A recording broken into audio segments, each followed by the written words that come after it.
My name is Michelle de Toit. I work as a research assistant in the Marine Research Department here at Bayworld, and my background in research is mainly on seabirds. I'm going to tell you a little bit about the African penguins, recently upgraded to endangered status on the IUCN category on the red list category of the IUCN. These birds are actually in quite dire straits at the moment, and that is mainly because of various factors that have led to the decline. In the 1900s, it was estimated that there was about 2 million penguins. Currently, we're down to about 20% of those numbers. And a decline of 80% of penguins just in the past 50 years is roughly equivalent to a loss of 90 birds per week. Every week that goes by, we keep losing more and more penguins. And of course the question is why? Historically, their eggs were collected in their millions and millions. Also the guano that they would traditionally burrow into has been collected for use as an agricultural fertilizer. And therefore, because they can no longer burrow into the guano, they've been forced to nest on the surface, resulting in their nest becoming susceptible to flooding, also overheating, freezing, rain, all these environmental conditions that they would normally be buffered against if they nested in burrows, which they historically used to do.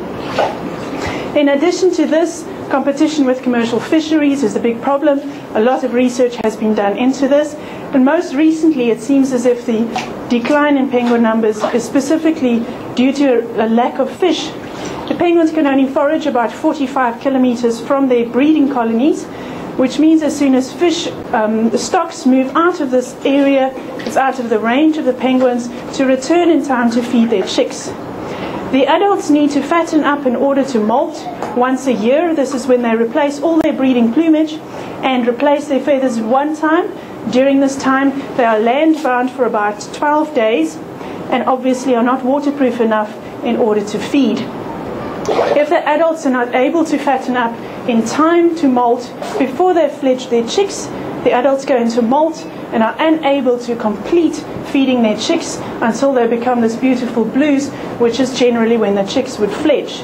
This means that what we have been finding on a lot of the islands lately is that chicks are not being fed by the adults during the critical period of time when they need to be fattened up in order to fledge naturally, which is at a weight of about 2.5 or 3 kilograms. And we've been finding chicks that should be molting into from the down into their blue plumage that weigh 1 kilogram or less.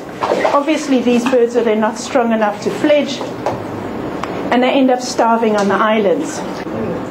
Because of the declining conservation status of these African penguins, it's more and more important that the various people that work with penguins, researchers, those in penguin rehabilitation, as well as those facilities that hold captive birds, that they actually start working together towards the conservation of these penguins. One of the research projects that we're running at the moment is identifying individual penguins by the spot pattern on their chests. It has been shown that adult penguins have individual spots that are as different as our fingerprints, and that can be used to identify these birds over time. And one of the specific aspects of this that I'm researching is seeing whether these juvenile birds actually keep the same spot pattern from once they've molten to the adult plumage.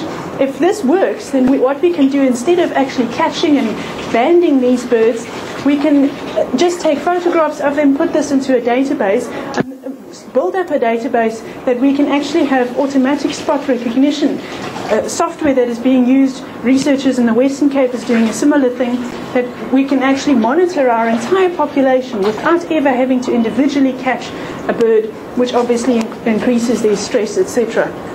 Another thing that's going to be happening fairly shortly next month, all the captive breeding facilities are going to get together to specifically assess what their contribution is towards penguin conservation, and this is all building up towards the biodiversity management plan for species, which is going to be drafted in October, when everybody that has anything to do with African penguins is going to get together in order to assess just exactly what we can do to improve the conservation status of this endangered bird.